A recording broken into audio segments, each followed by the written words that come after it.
Hey, what's up, everybody? It's your girl, Miss J, again, and I'm back. I told y'all I was going to stay on it.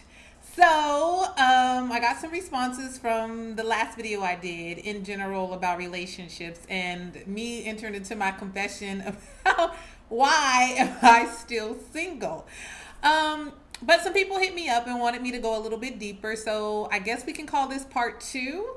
I first want to take the time again, every chance that I get, to thank everybody, every single person out there who continues to support me. It truly means the world to me. I mean, the days that I'm feeling bad, you guys never cease to amaze me by showing me love, just liking my comments, retweeting what I'm tweeting, responding, your comments, your emails, your posts. So make sure to log on to the website, www.msjproductions.com, and sign my guest book. Thank you to everybody around the world. Shouts out to all of my international listeners to Ms. J in the morning. If you have not tuned in yet, do it. We are live Monday through Friday on blogtalkradio.com, and we are also featured 5 days a week now on iartistradio.com. So shouts out to everybody who is supporting me. You can log on and find out more information on the website and links to everything. Also, the disclaimer, everyone who sends emails to me, I truly appreciate it, and I will try my best to answer each and every question that I receive. This is strictly my opinion, people looking for my opinion about a certain situation, my guidance and wisdom. So like I said before, if you don't like it, you don't have to do it. But I do respect and encourage you to give me feedback. With that being said, let's get into it. Today's video, we wanted to continue to talk about relationships, but more specifically about single parents dating. Yeah, those of you who are baby mamas and baby daddies. Y'all don't like that. It doesn't really bother me. Those of you who don't know, I am a single mother.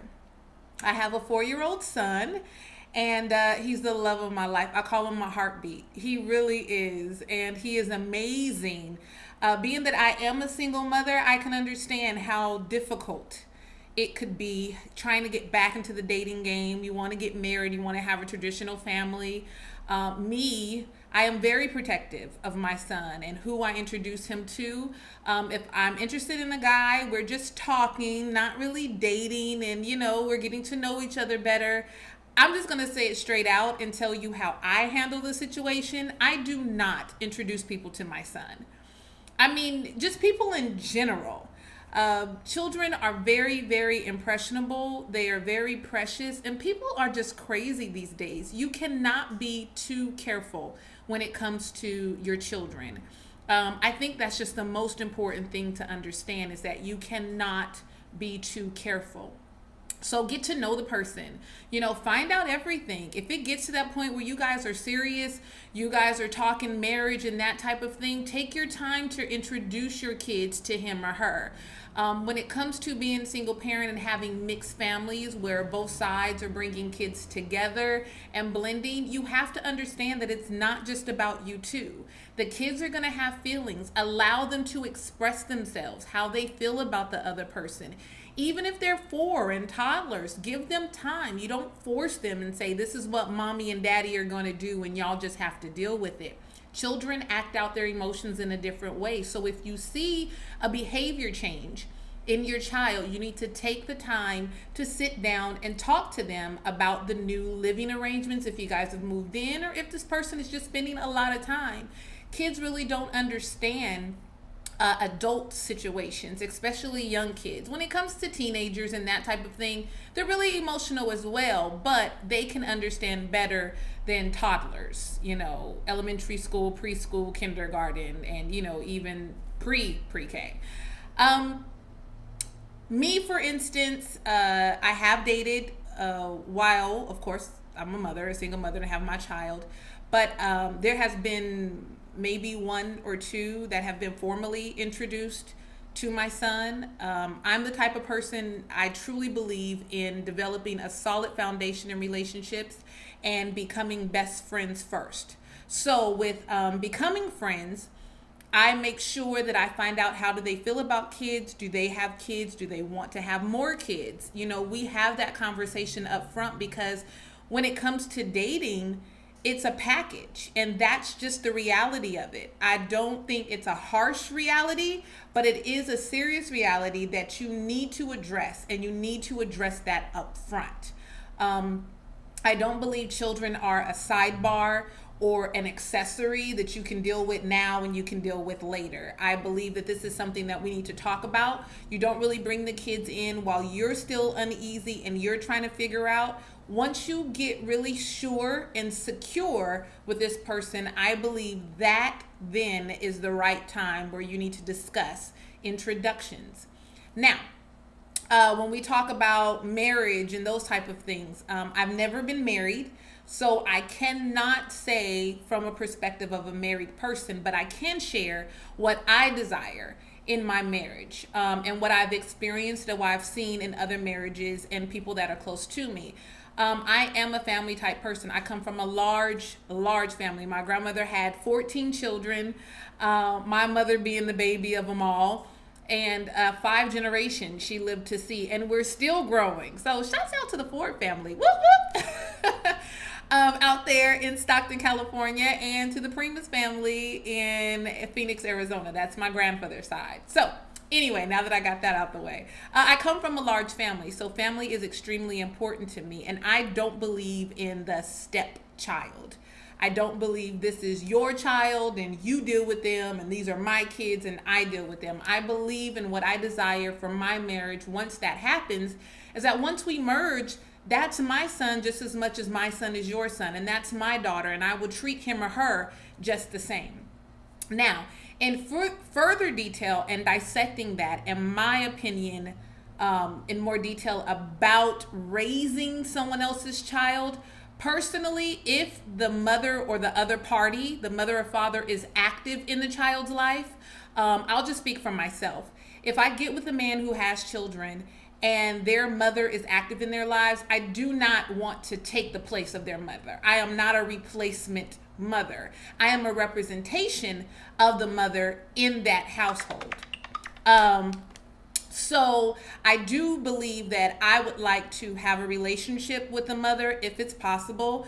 You really can't control other people, so I don't welcome any drama, but you have to respect people's wishes. You have that type of conversation, set your boundaries, discuss what your goals are. You talk about discipline. You talk about the rules of the house, what you want to bring to the house, what type of things the children will be exposed to, and vice versa. If your child's father or mother is getting into a marriage or another relationship, these are the type of things you want to talk about and bring to them.